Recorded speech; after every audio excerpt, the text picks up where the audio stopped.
जाने अनजाने में कई बार कुछ लोग इतने करीब आ जाते हैं, उनके साथ में ऐसा रिश्ता बन जाता है कि समझो जन्मों जन्मों का रिश्ता इनके साथ बना होता है। दोस्तों, आज की घटना जो मैं सुनाने जा रहा हूं, इसमें एक महिला का एक मुंह बोला भाई बन जाता है। उसके घर परिवार में उसका आना जाना होता है, बच्चे भी उसे मामा बुलाया करते हैं। लेकिन एक दिन होता कुछ ऐसा है, वही मामा अपने 3 दोस्तों को लेकर उस घर में प्रवेश कर जाता है, उस घर में चोरी करना चाहता है। लेकिन जब वो चोरी करता है तो इस सब के बारे में उस महिला को पता चल जाता है। तो होता है वहां पर इतना बड़ा कांड कि 3 लोगों को बड़ी ही बेरहमी के साथ मौत के घाट उतार दिया जाता है। जिस महिला को वो भाई अपनी बहन बनाया करता था, उस महिला के साथ वो 4 दरिंदे लगातार घंटों तक दरिंदगी करते हैं और उस महिला को तड़पा तड़पा कर वहीं पर मौत के घाट उतार देते हैं।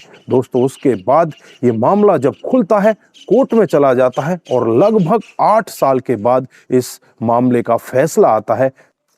जब जज साहब भी इन मुजरिमों को अपने सामने देखते हैं तो जज साहब यही कहते हैं कि तुमने तो बहुत बड़ा क्राइम किया है, तुम्हें तो फांसी की सजा होनी चाहिए। फिर उन्हें फांसी की सजा सुना दी जाती है और कहा जाता है कि इन्हें तब तक फांसी के फंदे पर लटका कर रखा जाए तब तक इनके प्राण नहीं निकल जाएं। दोस्तों, क्या था पूरा मामला? अगर आप भी जानना चाहते हैं तो एक बार वीडियो के साथ अंत तक जरूर बने रहिए।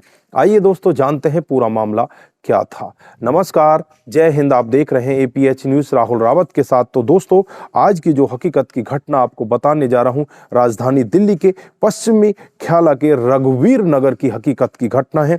21 सितंबर 2015 की सुबह सुबह का वाक्य होता है।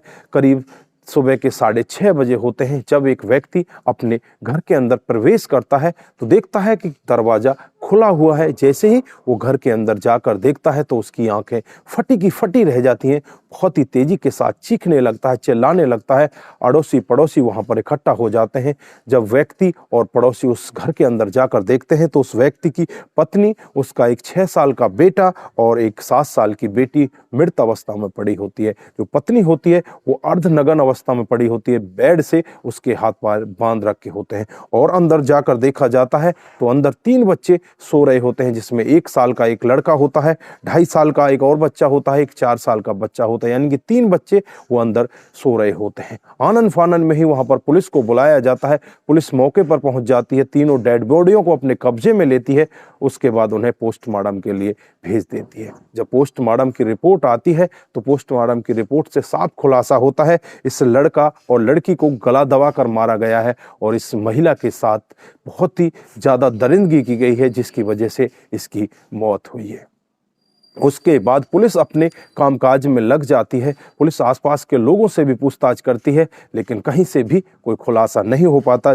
जब पुलिस उस पति से पूछताछ करती है तो वो अपने आप को उत्तर प्रदेश के जिला कासगंज का रहने वाला बताता है और कहता है कि साहब, मैं सप्ते में एक बार जयपुर के लिए जाया करता था, शनिवार को जाता था और संडे को वापस घर आ जाया करता था। इसी तरह से मेरा कामकाज चल रहा था, लेकिन पता नहीं अब मेरे बीवी और बच्चों के साथ किसने इतना गलत काम किया है।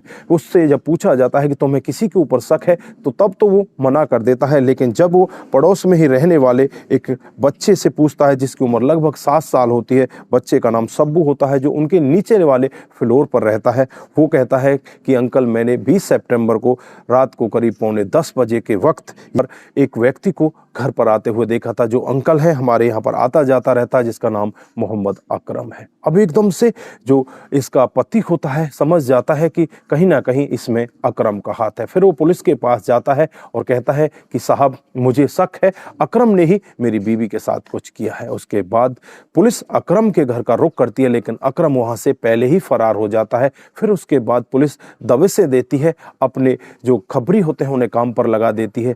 उसके बाद पुलिस एक दिन कामयाब भी हो जाती है और फिर पुलिस 4 लोगों को गिरफ्तार करके लाती है। जो मोहम्मद अकरम होता है अपने 3 साथियों के और नाम बताता है, जिसमें एक का नाम साहिद होता है, दूसरे का नाम रफत अली होता है और जो तीसरा होता है वो नाबालिग होता है। 4 लोगों को पुलिस अपनी गिरफ्तारी में लेती है और जब इनसे सख्ती के साथ पूछा जाता है तो एक बहुत ही चौंकाने वाला सत्य बताता है।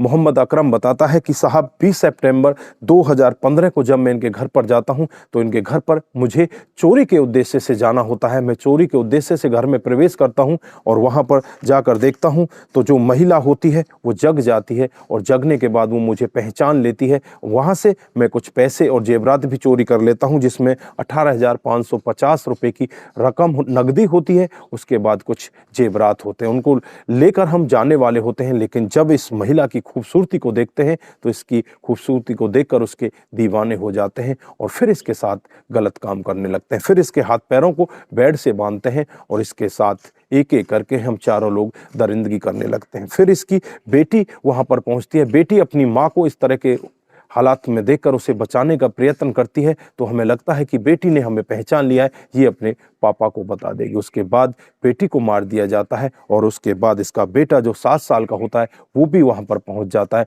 वो भी अपनी माँ को बचाने का प्रयत्न करता है तो उसे भी गला दबाकर वहीं पर मौत के घाट उतार दिया जाता है। वहां पर एक चाकू पड़ा होता है, चाकू से इस महिला के ऊपर भी कई वार किए जाते हैं जिसकी वजह से इस महिला की भी मौत हो जाती है। जब पुलिस पूरा मामला सुन रही होती है तो पुलिस भी एक बार इस मामले को सुनकर दंग रह जाती है, सोचने के लिए मजबूर हो जाती है कि आखिरकार मुंह बोला भाई कितना बड़ा दरिंदा बन जाता है। उसके बाद इन सब के खिलाफ तमाम धाराएं लगा दी जाती हैं और धाराएं लगाकर इन्हें जेल के अंदर बंद कर दिया जाता है।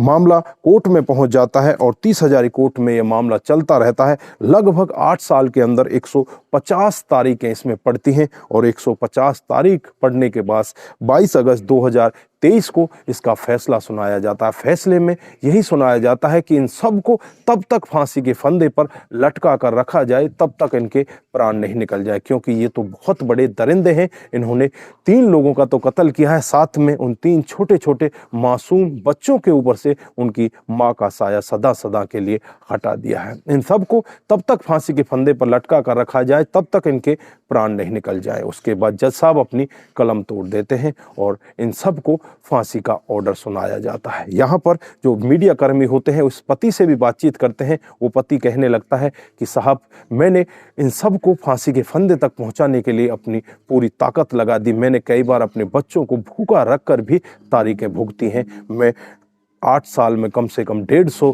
बार कोर्ट के अंदर गया हूं और वहां पर वकील भी मुझसे पैसे लेते हैं। मैं पैसे देकर इन सब को फांसी के फंदे तक लेकर आया हूं और मैं आखिरी तक लड़ता रहूंगा जब तक इनको फांसी ना हो जाए। मुझे आज खुशी भी है और मुझे थोड़ा सा गम भी है कि मेरे बच्चों के साथ उनकी मां नहीं है, लेकिन मैं उनकी मां को इंसाफ दिलाकर जरूर रहूंगा। ये मामला आसपास के लोगों के पास सोशल मीडिया से इधर उधर मामला बहुत तेजी के साथ घूमता है तो हर कोई व्यक्ति जज साहब के फैसले की सराहना करने लगते हैं। तो दोस्तों, इस घटनाक्रम पर आप क्या कहना चाहते हैं, आपकी क्या राय है? लेकिन यहाँ पर सबसे बड़ी बात कि किस रिश्ते पर विश्वास किया जाए। कुछ लोग इस तरह से होते हैं कि जो उनके पास आ जाते हैं जल्द से ही उनके साथ इस तरह के रिश्ते में वो घुल मिल जाते हैं। उन्हें लगता है कि ये तो हमारे जन्मों जन्मों के साथी हैं, लेकिन हर कोई रिश्ता आजकल पवित्र नहीं रह गया। ज्यादातर रिश्ते इसी तरह से होते हैं, वो बस अपने काम को निकालने के लिए रिश्ते बनाए जाते हैं। दोस्तों, अगर किसी बाहरी व्यक्ति पर आप अगर विश्वास आंख बंद करके करोगे तो किसी के साथ भी ऐसा हादसा हो सकता है। किसी पर भी आंख बंद करके विश्वास करने की जरूरत नहीं है। एक बार उसके बारे में, उसकी बैकग्राउंड के बारे में जरूर जांच लें। दोस्तों, आज के लिए बस इतना ही। फिर मिलते हैं किसी नए मोड़ के साथ। तब तक के लिए आप अपना ख्याल रखें, अपने परिवार का ख्याल रखें, सतर्क रहें, सावधान रहें और ऐसे क्राइम को अपने आसपास ना होने दें। नमस्कार, जय हिंद,